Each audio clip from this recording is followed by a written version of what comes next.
education in some form or the other is where I've been in all these 35 years that I've worked.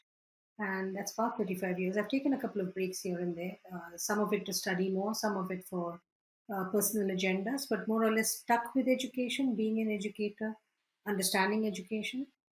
I finished a course from a primary institute, a premier institute in India, and post that I started working for them as a faculty, teaching other people, the basics of computing. And it is a huge thing in the early 90s in India for a college student to also get an additional qualification in computers because schools and colleges were not teaching it. So if you could get it outside in a private training institute, it made your job market a little easier. So there was a huge demand for such courses, and I did enjoy my time there as well, tremendously. And I did whatever I did. I changed roles. I grew into the role. I played all sides of that role. I was a faculty. I helped the students get a job, so I was a placement coordinator. And then I was a business head, so I was helping get more students to come in and do courses. But then I got this startup that I'm in right now, which is about 19 years ago. This startup came in and said, "Look, we need someone who can help us." I've been with them from 2002, early days. We have seen, I was consulting with them before I joined on roles with them. The company itself has seen three economic downturns with 2000, 2008, and now the pandemic a problem. But we've stuck to what we're doing and we've grown. Education continues to grow regardless of what's happening in the economy. We moved from classrooms to trainers to e-learning to remote delivery to all the technology that goes into it. And I was part of the learning curve of all of that. And I was solutioning all of that as well. So Dexler did have a meaning, I think, when they started it, but its dexterity in learning is what we would like to believe it to be right now. 18, 20 years into existence, it has a set of core values, six core values, which we defined in 2010 and never had to look back. Around 2015, we expanded more into going into the sustainability business. So we started Dexler Energy. And we said we'll do solar and we'll do hybrid solutions. And we started doing solar. We started doing solar audits, energy audits, and got a great name in that. And people realized that it was a market that they needed to get into. People needed to do solar if they wanted to, understand the business of electricity and how it's going to be in the future. And that business is now booming. So that was the second startup that I was part of creating. From there, each of the businesses that we've done have stemmed from one of the businesses we are currently doing. It's always been an offshoot of what we're doing. So then we ended up with two platforms, completely diverse. One was in education and one was in sustainability, and both needed to grow.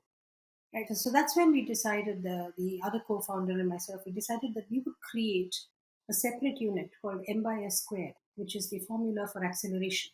And we said we'd have this unit called M by S squared, and the two of us would sit there as investors in our own venture studio. So we would have startups with co-founders. We'd do the seed funding. We'd help them set up the whole thing until they go to funding of their own. And in that light, we now have a fintech, an agri-tech, an ed-tech, renewables, and we have now entered the plant-based meat arena. So it's always about education and sustainability, and that's what our company does, and that's where I am right now as part of the venture studio. Excellence for me is something that says I've given it my best shot and then some. I've gone beyond best. I may not have done what is completely possible, but I've done everything I can to get beyond best. So there's performance, and there's good performance, so great performance, and then there's the best that you can give, and then there's a limit that crosses best. And if you can do that, you've put all your effort into it, then you've been excellent.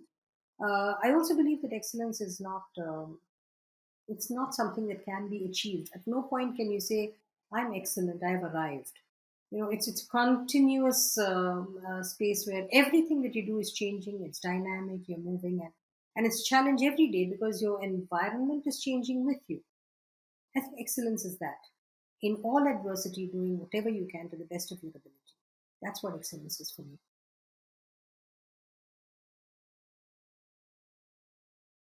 I come in first from the investor portfolio, right? So one would think that the investor is sitting there saying, we've given you so much money, give us our returns. Now, that's just one factor of it. But then because we're also the seed fund and we're a venture studio, our job is also to help these businesses get us those returns. So the first thing we do is, do you know the business purpose? Remember the business purpose. You drew a value map, you came out with this idea. This is what you said you were going to do. Are you doing that or have you gone off course? Right. So sometimes it's about being the person with the conscience in the room, the conscience keeper, right? And saying, stay on course. This is what you were supposed to do. So if you're an education company and you said you were going to get students job ready, is what you're doing getting students job ready, or have you digressed? Have you gone on to something else because it gives you more money? Right. Have you done something else because the business, and how do you align it back? So the business purpose is the first layer that comes in. Now, the next layer above that is the value systems of the entire group. So, like I said, we have 6 value systems which we defined in 2010, but the employees of the company expanded further to give it a different definition, to give it something that we identify with. So it's just coincidental that the acronym came after the word heart, but it basically talks about being a humanist, being energetic, being ambitious, being relevant, and being transformational, and everything that they do. And then there's the sixth one, which is the word heart itself, saying, do you have a heart when you work with people? Are you kind to them? Are you, and this is not just at work. Are you like this at home? Are you like this with the person who's sitting at reception waiting for you? So we don't keep people waiting. If someone, it doesn't matter if he's a vendor who's supplying us computers, he's running a business. Respect him for that.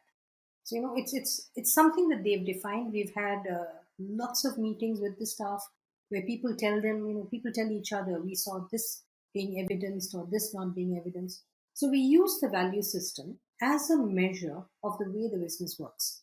And that's the job that I play. Most of the meetings I'm sitting and I'm listening to ideas, listening to suggestions, listening to what they're doing. And there are constant reviews. So I think Kavi says this best when he says excellence is a habit. You have to keep practicing it until it becomes a habit. A review in a business environment is exactly that. It keeps checking back to see, are you being excellent at what you're doing? Have you given it your best shot? Are you down? Are you sure you're still on the path that you started? Are you sticking to the values of the business that we wanted? So we keep checking this, aligning, and making sure that there are 2 things that we work with. Something's called non-negotiable and something that's negotiable. The non negotiable is everything to do with the law, whether that's the financial, the labor law, the country's law, the country that you're operating in law, all of those laws are non negotiable. The value systems are non negotiable. You cannot be rude to a customer or a vendor and say that you succeeded. So that's non negotiable. Putting your best effort is non negotiable. But how you want to put that effort in is negotiable.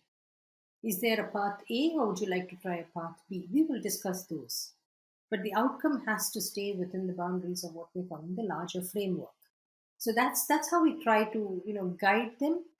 Not so much we don't try to control them, because I don't think we should. At some point of time, the seed fund is going to get over and they're going to go to external funding.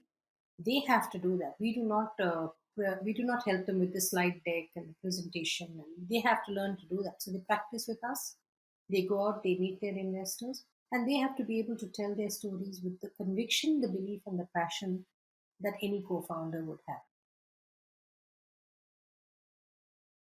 So we follow the OKR principle, the objectives and key results method of things, which is a 90-day plan that you come out with, and every first week of the month is an OKR review. So where were you on what you wanted to do? Are you green, yellow, red? Where are you? What do you need help?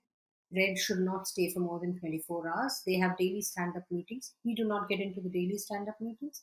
We have weekly reviews. We have monthly reviews. The monthly reviews are very focused on what they wanted to achieve.